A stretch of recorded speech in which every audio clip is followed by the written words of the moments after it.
All right, on this episode of Bowks Talking Bouts, very excited to be chatting with an individual who competes at BKB 34, and that goes down on September the 16th. And we've got that British Bantamweight Championship on the line for BKB as Mark Tiffin steps into the ring against Aaron McCallum, and great having Aaron back on the show. How's your day going, man? Yeah, going perfect, mate. Rest day today. So yeah, I'm just a bit chilled out, a bit bored. You know, probably a lot of solid rounds put in throughout the week with guys like Liam Hayward and stuff like that, eh? Yeah, oh yeah, definitely. Yeah, I've got in plenty of sparring in, especially with that lad Liam. He's a fast technical boxer, so I enjoy doing it with him. Yeah, it just seems like there's a great camp all around. Like, it looked like Martin Raffel was working with you also, who, you know, he's readying to compete also. So I would think that would pay dividends too, just like that classic dynamic of working alongside each other. You have your individual tasks to kind of prepare for, like that iron sharpens iron adage, I guess. Yeah, that's it. I mean, to be fair, I dare say it's one of my best camps I've had so far. Me and Martin have always got on since day one, to be fair. And yeah, I love sparring with him. He's just so forward, and you don't get a second to breathe with him. So you know when you're fit when you're in the ring with him, if you know what I mean. He keeps you on your toes, definitely. Yeah, and you love to see that with like the direct like training partners and sparring partners more specifically and whatnot, but also like on a coaching level. Like, it seems like you're under some great learning trees and stuff like that. Like, I was seeing you were getting in work with Jason Booth and stuff like that, and I mean, just so many accolades on the world, British, and, you know, Commonwealth title level. So it seems like you're really getting some great looks and insights in, I guess, really every facet of the camp. Oh yeah, I feel overwhelmed with the help I'm getting. Not just obviously from Jason Booth. I mean, both my coaches. I've now got Anthony Harris for a full-time coach for this camp, which he also trained Jason Booth and my actual coach Curtis Valentine. So yeah, him and Jason Booth, I feel a privilege to be being coached by him as such, and just learning new stuff and being shown new stuff every day and stuff like that. It's brilliant, to be fair. Yeah, exactly. It just shows what a great team you have around you. So many great names that definitely deserving of those shout-outs. And as much as there's a lot to talk about with this fight, I feel like I'd be remiss if I didn't at least briefly touch on the last one, just to get the sense of, I guess, the timeline heading into this one. Just fighting Scott McHugh in May there at BKB 32 and going the distance against him in that British title fight. Like, what were the main takeaways from that fight there for you? Well, at first, I was a bit weird of it because I was gutted about the loss and that, and I never really looked into it like I've gone the whole 5 rounds with him or anything like that. It literally ate me inside for a couple of days. It wasn't until I actually sat back and thought, you know what, you've been 5 rounds with one of the best in there. And it was a very close fight.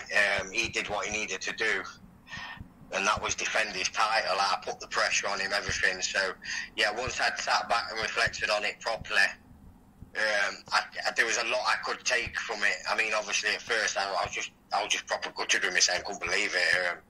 For sort of just felt like I'd not done enough. But then obviously when I watched it back, I did do enough. But the only thing I didn't do was knock him down. I think if it was for one knockdown, if I'd have got it, then the belt should have been coming my way. So yeah, I just took that away from it, that I'd won 5 rounds with him. I put it on him. I made sure he was on the back foot, or he made sure he was on the back foot as well, defending it. So yeah, I took a lot from it, and the most thing I took from it is I don't want to be coming back saying I've lost it again. That's one of the main things that I'm going to take away from it. I know that. Yeah, and I definitely want to touch on that part of just everything heading into this fight, but just also interesting, like McHugh seemed very complimentary of you and seemed to also indicate what you were saying there as far as the competitiveness. Like, I saw that post-fight interview you guys had where he was like talking about how you were the most powerful guy he's ever fought and stuff like that. So it seems like there's very much like a respect dynamic, and kind of interesting too, like McHugh was kind of shouting out you as someone who could step up in this fight and, you know, vie for that vacant British title as McHugh tries for a world title down the line. But he also shouted out Tiffin as like a great deserving opponent in like a vacant title fight. So it's almost like he's like a little clairvoyant, like he saw something we did, and he kind of called that one out a little bit. Yeah, that's it. He's obviously seen something. Mark's his mate around his area, so and obviously he's been in the ring with me, so he sort of knows what both fighters are on. I think everybody that's seen the fight matchup also knows what's coming. We're both pretty forward fighters. Both tough fighters, so yeah, it's going to be an exciting fight to what's coming up. I know that. And just so interesting how things can kind of turn around in like a relatively short period of time, because when I was talking to you before the McHugh fight, I was trying to get insights on like when the bout came together and stuff like that, and you were kind of being like a bit tongue-in-cheek about it. Like you said, you messaged Jim Freeman and were like, oh, what are the chances of this underdog getting a title shot? But it seems like that last fight, like even though in the binary of a win and loss, like you didn't get the desired outcome, like it seems like very much that, I guess, underdog perception isn't quite there as much anymore. Do you almost feel that heading into this fight? Like, what is your, I guess, mindset heading into this one relative to what it was before the McHugh bid for the British title the first time? Yeah, I dare say I do, to be fair. Obviously, Mark's got, I think he's on 3-0 for BKB. But his 3-0 wins aren't actual, I mean, without sounding disrespectful, he's not gone to war in them fights. He hasn't fought anyone really as tough as who I fought or that. So I wouldn't say I am the underdog. I say again, it's most probably even match fight. So I don't know what to say about it. I don't know if I'm the underdog or not. I mean, my mentality, I'll always go in as the underdog just for the fact that I've not really been boxing all these years. So in my own head, I normally use the mentality of being the underdog. I think that's how I sort of play things, and it makes me that better fighter, if you know what I mean.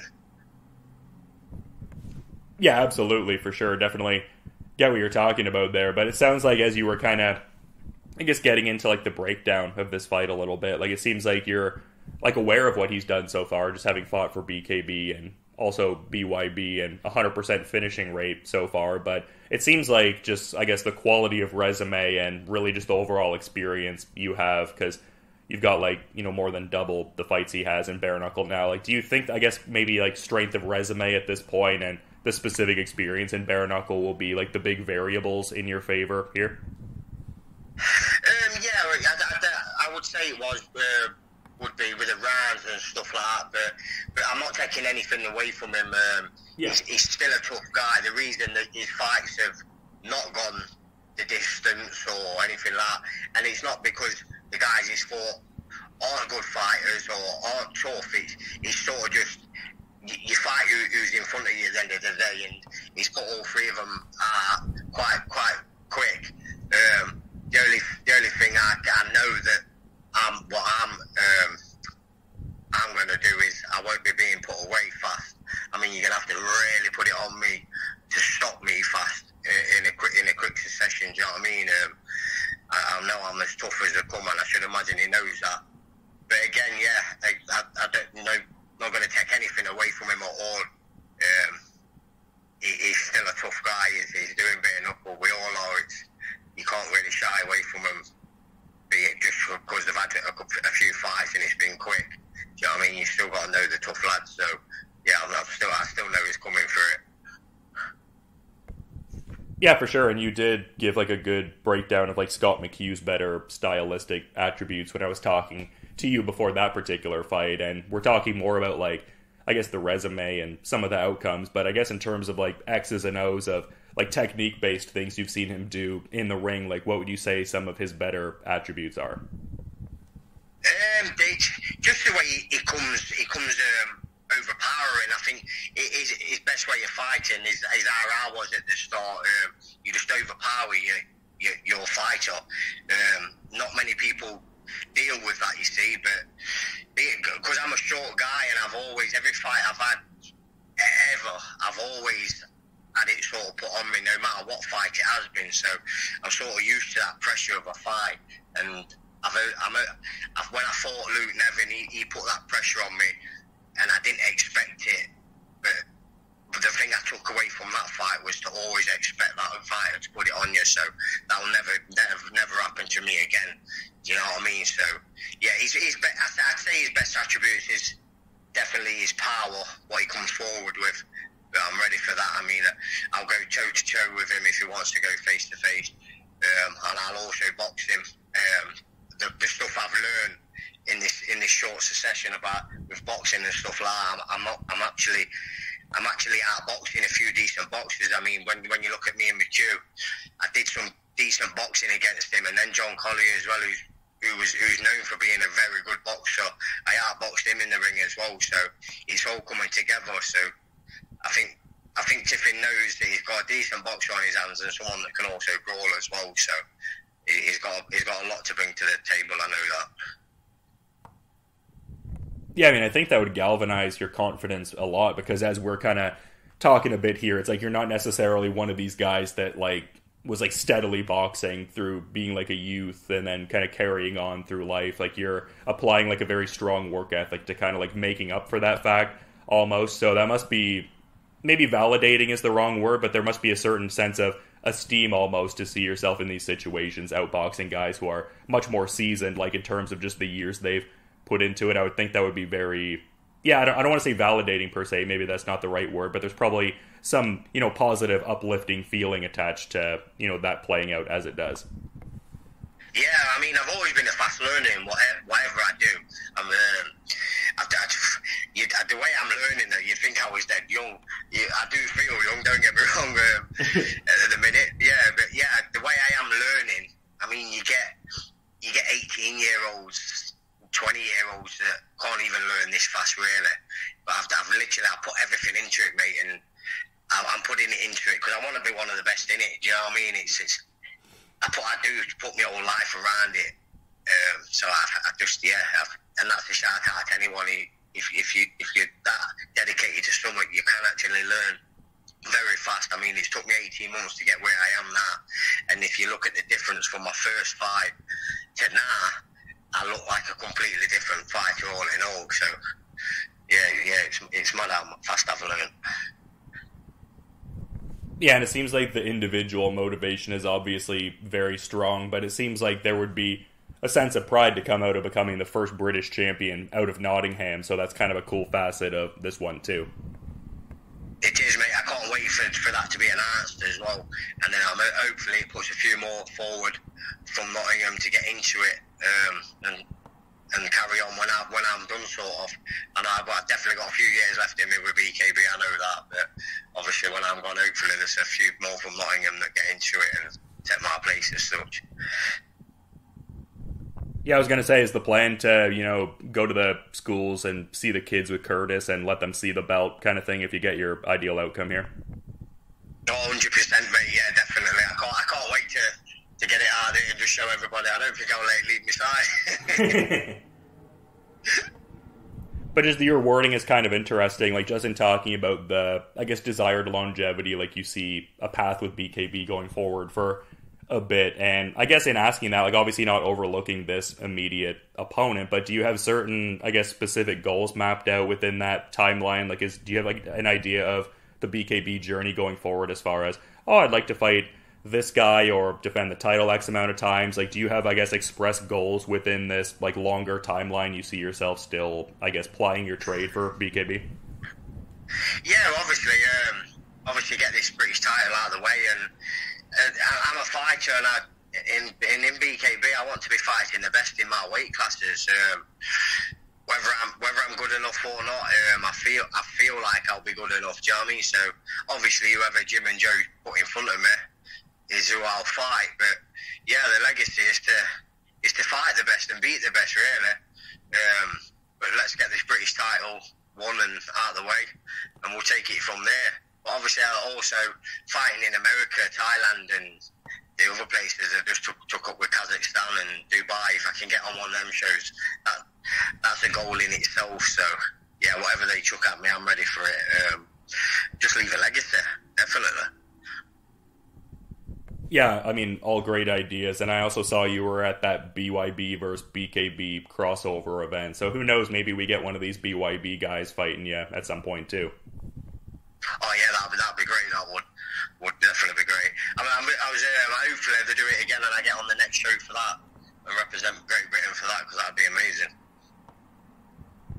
Yeah, it would be for sure. And yeah, I just love the crossover dynamics. I feel like it benefits all parties in a pretty obvious way for sure. But this isn't really so much a question even, but just something I noticed even a bit after our first interview. Like, I didn't really see this information out there during like my initial, I guess, round of doing research on you, but a couple accounts of you in a situation when you were a younger lad where you ended up coming back from the dead and you got a bit of a peek at the afterlife. From what I understand, some electric wires were involved. I need to get some insights from you, because it seems like a pretty wild account of what happened. Just a wild thing to be in as a younger lad.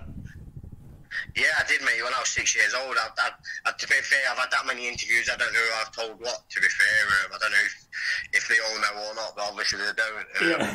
But yeah, when I was 6 years old, I was just playing football with my older brother, a few of his mates and stuff like that. And these abandoned buildings, I've force kicked the football into there, so I've just gone chasing it. Slipped on this board, or white board, and the closest thing to me were these wires. I've grabbed these wires, and they've just shoved electric bolts straight through my body, killing me and stuff like that. My dad held me in his arms. I can just remember, it's like an out-of-body experience. I just watched myself float up into a bright sky and then into this castle, and it was actually a guy reading a book there, and he just told me that I wasn't ready to die yet, and I just shot straight back into my body. The story's quite big. I've got a lot to it. I've told you that many times, and it keeps coming out in these interviews. But yeah, I still dare say it was my brother my brother screamed that saved my life. He was screaming, shouting my name, and I think that's what brought me back into my body.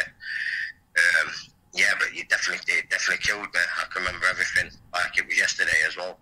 Very strange.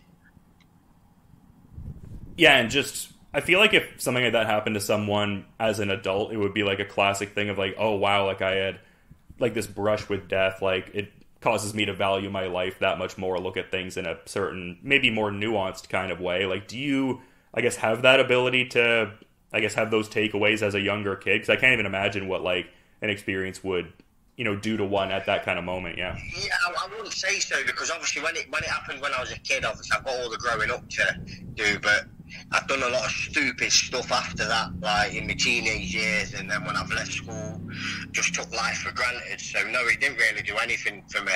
It wasn't until I actually found BKB and found God that I'd actually realised what life was worth living for. I've got away with that much stuff prior to finding God and joining BKB. It's surprising that I'm still here, so I never learned anything from it, if I'm telling the truth.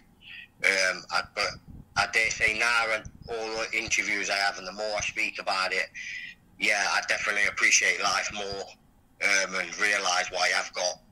Definitely, 100%, yeah. Just a very powerful thing to kind of articulate, like what bare knuckle represents to you. Like, it really seemed like something that totally redirected your life path and really like reignited your enthusiasm for everything. So I mean, just really an incredible sort of thing. Definitely like a powerful way to describe it, man. Yeah, it's made me definitely who I am now. It's brought the best out of me. I actually wouldn't know what I'd do without BKB. I mean, Jim and Joe, honestly, they've just been like a godsend to me. Yeah, I mean, what more can I say about it? It's just great. It's great being with them.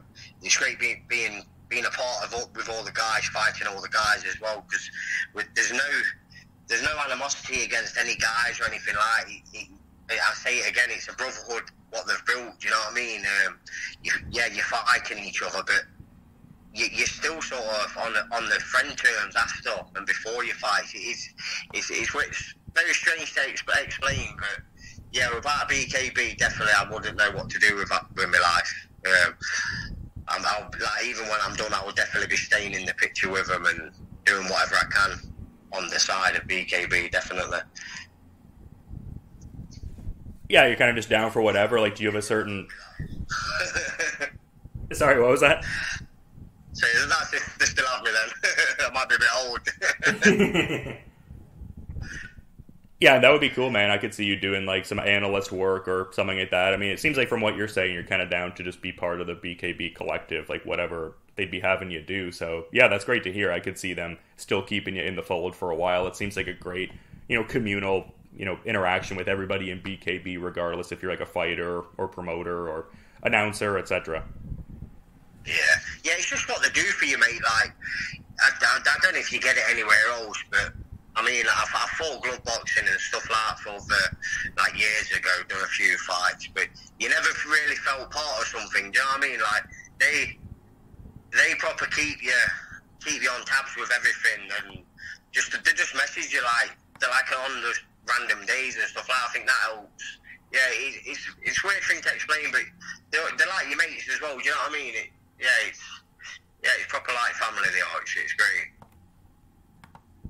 Yeah, I love hearing that, man, and definitely comes across so good to hear that my layman perspective is correct there. But yeah, it's been great having you on, man. Always fun getting to talk to you ahead of these different fights and stuff like that, but just being mindful of your time, Aaron. Curious if there's maybe like a final parting thought you'd want to add as we're wrapping up here, man.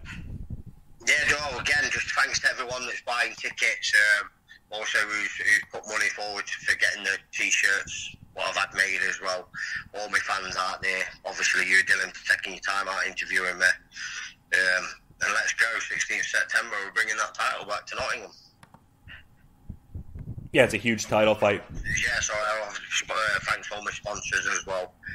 I've had a load more on board. I think I'm touching about 20 sponsors for this fight, so yeah, thanks to all them as well.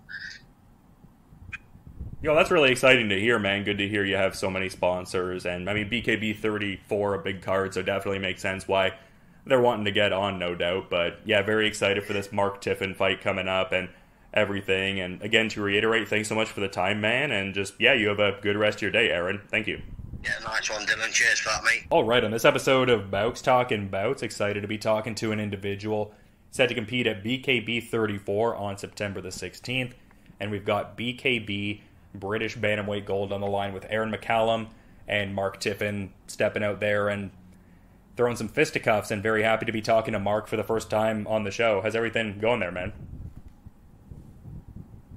Oh, mate. Yeah, good to hear from you. I saw the post you had the other day, too, talking about how tickets were available and for people to get at you, British champion pending. It seems like the excitement is mounting. Yeah, I've sold plenty of tickets already, to be honest. I'm on 100 mark so far, so good. I'm still 4.5 weeks out, so there's always them last minute people turning up. Yeah, and this would seem like a big fight here, just being that, the British gold is on the line and stuff like that. I'm curious, like, because some fighters can go one way or the other with this. Like, are you almost looking at this through like a dual focus, like it's an individual accomplishment, but a great way to, I guess, really represent Britain and I guess Nottingham specifically, or are you just focusing it on as like purely an individual athletic accomplishment? It's just a fight for me. I'd train the same for any fight. It doesn't matter if it were for a belt or just a normal standard fight. I'd still train exactly the same because when I'm in that ring, I don't want any excuses at all. So my training's always like 100%. I'll put 100% effort in every time, so then I've got no excuses, whatever the outcome is. Yeah, I think that's a good mentality to have. It seems like from a post I saw you had a few weeks ago too, like you were talking about how just the feeling of fight night, it's like nothing really compares to it. So like maybe that's what draws you to it more than like a specific, yeah. It's like the adrenaline and stuff, and but there's nothing what compares to it. I've done a lot of things in my life, and there's nothing what makes you feel like that. It's addictive. It's addictive sport. It's just, well, you can beat people up and get away with it.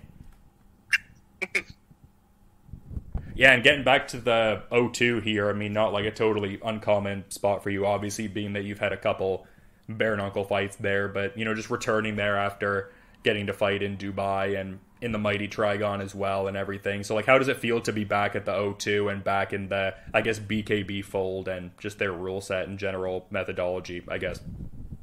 To be quite honest, I think the Trigon would suit me because I'm more of a forward fighter.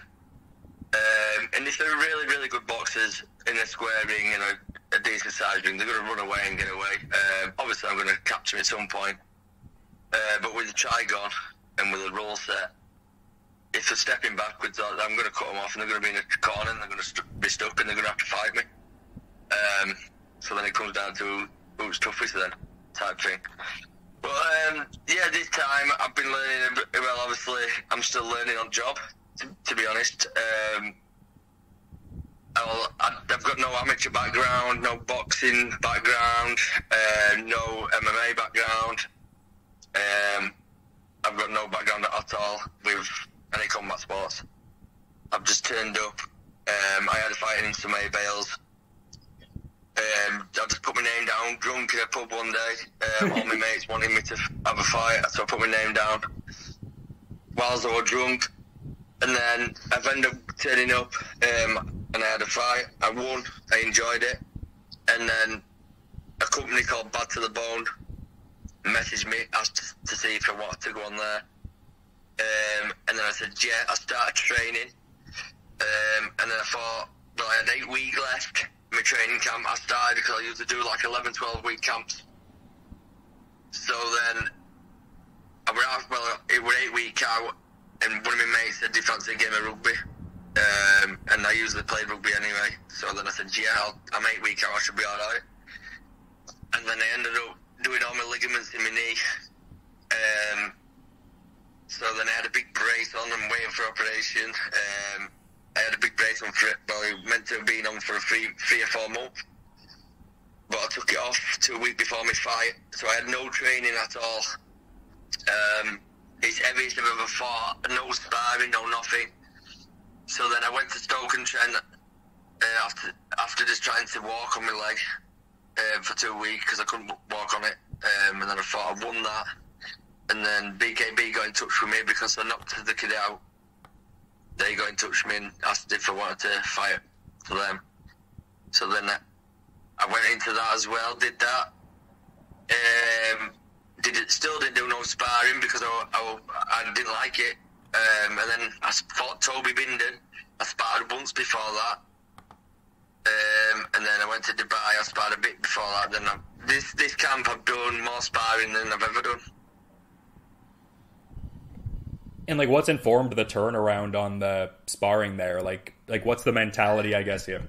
Well, it's timing. Like you'll see on my first fight against Bo Besley, my timing was well out, and it started progressing through the fight.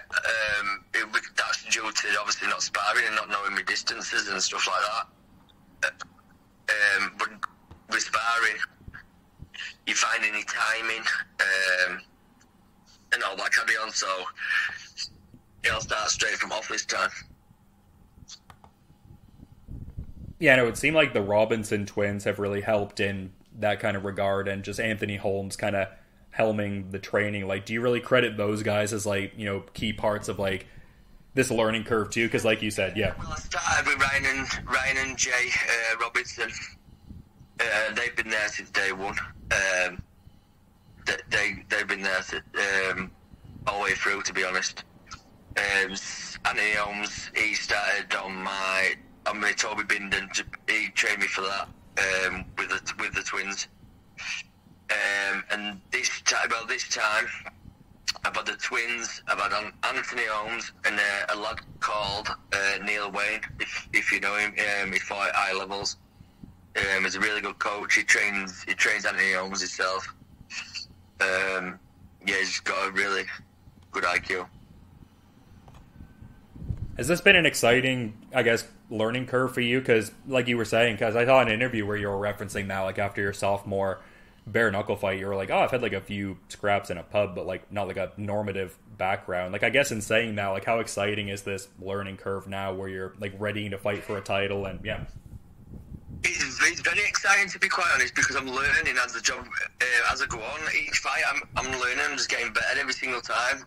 It's not like I've done like boxing and learned how to box and then came into bare knuckle boxing. I'm still learning to box at the same time as like fighting type thing, if you know what I mean. So you're only going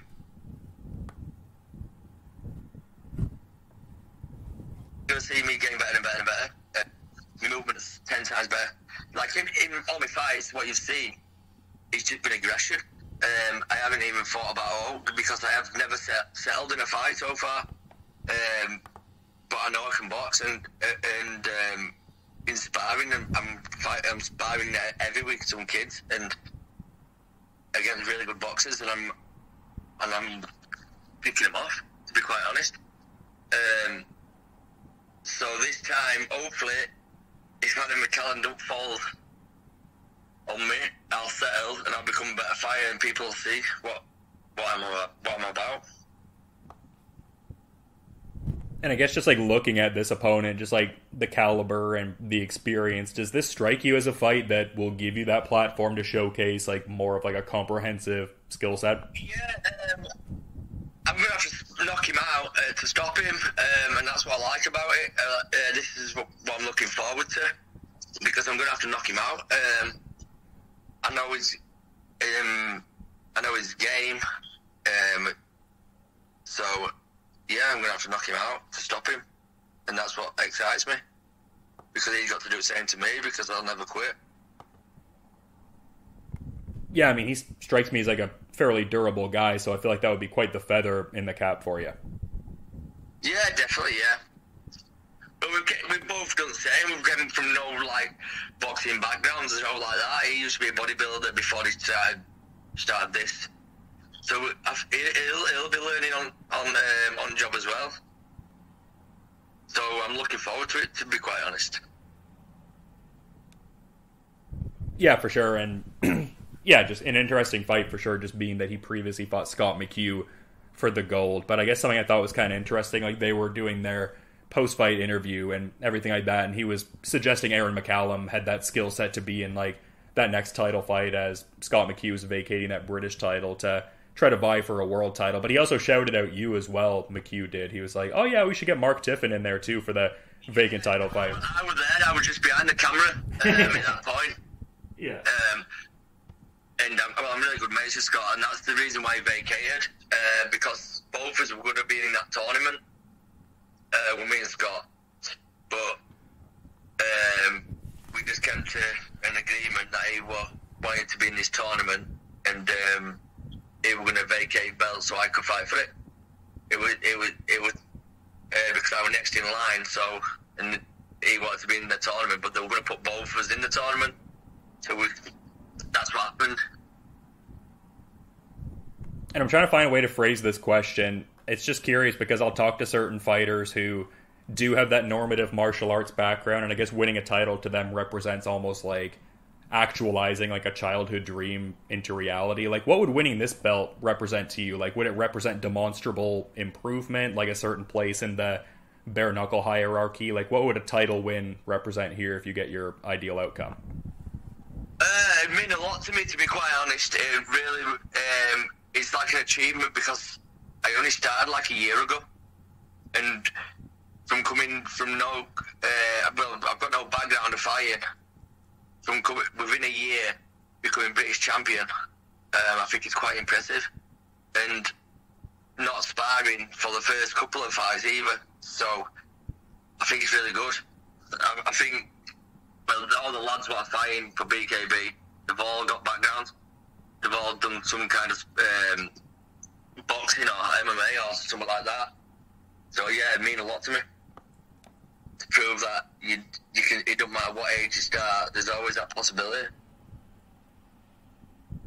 Yeah, for sure, and that would seem like a milestone, just like you said, vying for this belt and just really plying your trade rather in bare knuckle and doing so for the last like year or so, like year and a half, I guess. Within that period of time as a bare knuckle boxer, like what would you say the, I guess, most obvious part of your, I guess, learning curve is? Like, what's a part of your game where you're like, oh, I've like improved by leaps and bounds here? Only thing I could, for me to improve on is knowing when to use my aggression and when not to. And coming in calm from start.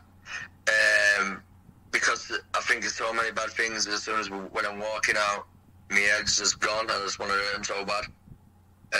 That's why I owe Alan McCallum managed to handle what I'm going to give it to him to bring the best out of me, because I'm not at my best when I'm like that. I'm getting caught. Obviously, I'm catching them as well. I'm wide open. I look messy.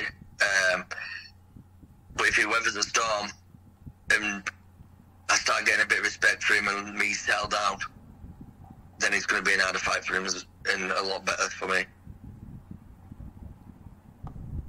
Yeah, I mean, I get what you're saying in that regard. I guess I'm kind of curious, though, like, we've been talking about some of the work as far as, like, some of the coaches you have, but are you curating your sparring to where you're working with certain people who, I guess, have similar stylistic attributes or, I guess, a similar body type to Aaron McCallum leading into this? Yeah. Well, I've got sparring partners, even my coaches I spar with Aaron, they, like, mimic where his mistakes are.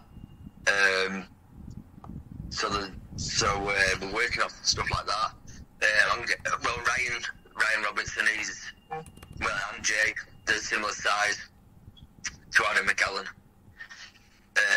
No disrespect to Adam McCallum, but they are better boxers than him. They've done it well for years and years and years. So if I'm keeping safe for them, then I'm happy where I am. Yeah, for sure. And this question is like a bit of an aside from this fight, I guess, but just we sort of touched on the fact you fought for both BYB and BKB. Do you have a leaning towards one particular, I guess, style or approach? Like, I guess I'm asking the broader question of, could you see yourself fighting again in the mighty Trigon and under that rule set there again? Yeah, I enjoyed it, to be quite honest. I'd definitely get back in Trigon, 100% I would. I think that suits me, to be honest. But I'm getting used to just normal ring as well. But I'm starting to be able to box a bit. With a Trigon, it's more like a scrap. As long as you're tough and can throw a punch, I think you're pretty safe in the Trigon.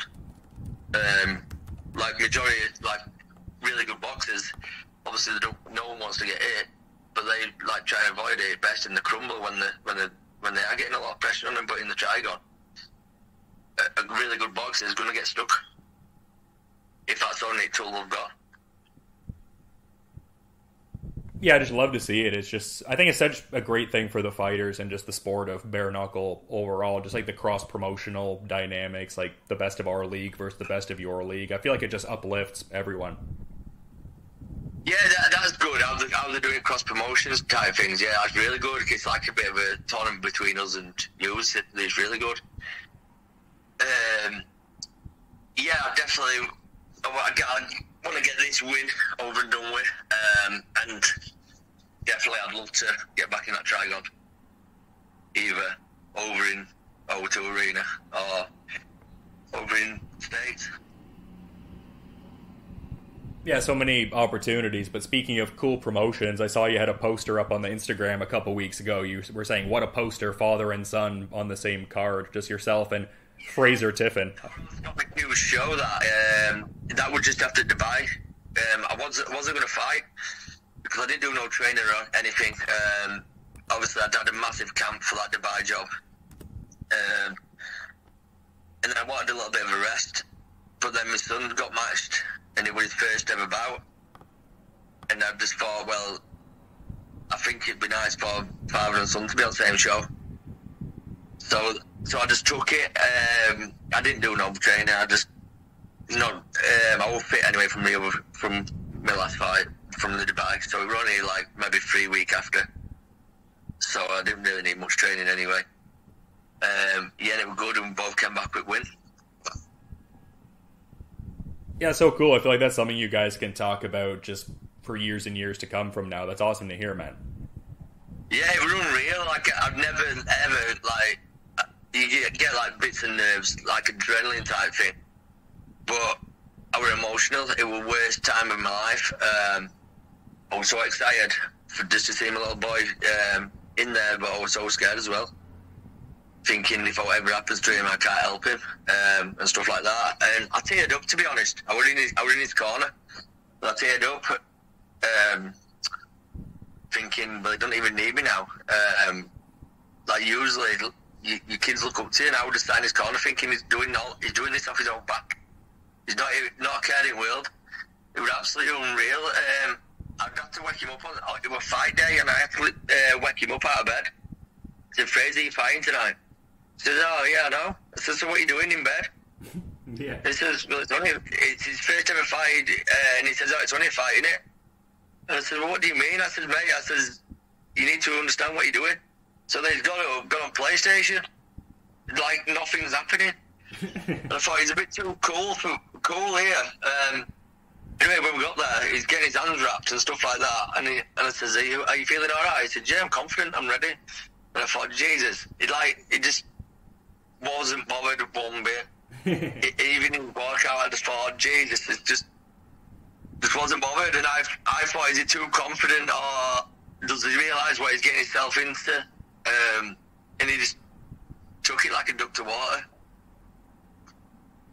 Well, I mean, based on just even talking to you, it sounds like you're a hard-working guy, so you'd think maybe that's imparted to him, and he's getting his confidence from just really putting in that work to ready for a moment like that. So, I mean, maybe that's what's going on, but I don't know.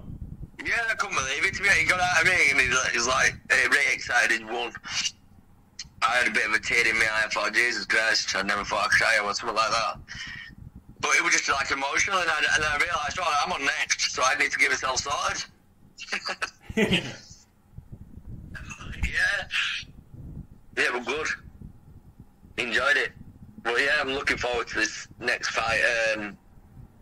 Well, my kids and that are saying, "Oh, Daddy, we want this belt, So I'll be fighting for my kids as well. It's not just for me. It's coming home for them. Yeah, I love to hear that, man, and super appreciate the insights into that. But just an exemplary record in bare knuckle, just the spotless record and finishes across all of these BKB fights and BYB and everything. Does that trend continue on the 16th? You were talking before about getting the knockout. Do you have a particular visualization of when it might come, though? Never, ever. The way it goes to end, no way. I don't class, if you go to scorecards, I don't class that as a win, mate. I wished if ever, like, my fighters go to last round and it's like judges and stuff, I'd rather him just put another round on and until someone gets knocked out or someone quits. I don't class it as winning, mate, because I don't know, obviously it is winning, but inside, if I lost by points, I'd be disappointed. I'd want an extra round or an extra couple of rounds to see who actually has won. Yeah, well, I think the styles you guys bring to the table, I mean, I'd be very surprised if it went the distance. Like, I feel like both of you guys are... One of us are getting knocked out, 100%. One of us are getting knocked out, and it's not me. Yeah, well, I mean, it was definitely a fight I was excited for before talking to you, man, but the insights very much compounding that. I feel like this will be a great British title fight on September 16th. And really good fight. He's a really game lad. He's with similar styles. Both of us want to knock out. Both of us are forward fighters. I think it's just going to be fireworks. Yeah, I mean, I wholeheartedly agree, but I really appreciate your time, Mark, and want to be mindful of your schedule. So in saying that, is there any final parting thought you'd like to add as we're kind of wrapping up here, man? No, not really, mate, no. I just want to say thanks to all my trainers and all my sponsors what had helped me out through this training camp. And thanks for you for wasting your time on someone like me as well. Oh, it was great having you on. I had to get some insights ahead of this Aaron McCallum fight here. And yeah, it's looking like a nice card at BKB 34. But thanks so much, man. And Dan Chapman, he's a really good boxer. That should be good. There's Reese Murray. Reese Murray's one of my pals. He's fighting mine, Rafael. We both live on the same estate, same town, Nottingham. So both is going for British title. Yeah, so much depth and excitement to the card, and like you said, very consequential fights. But thanks so much for the time, man, and just, until these fights go down, you have a good rest of your day, and just best of luck with the rest of the training and all. Much respect.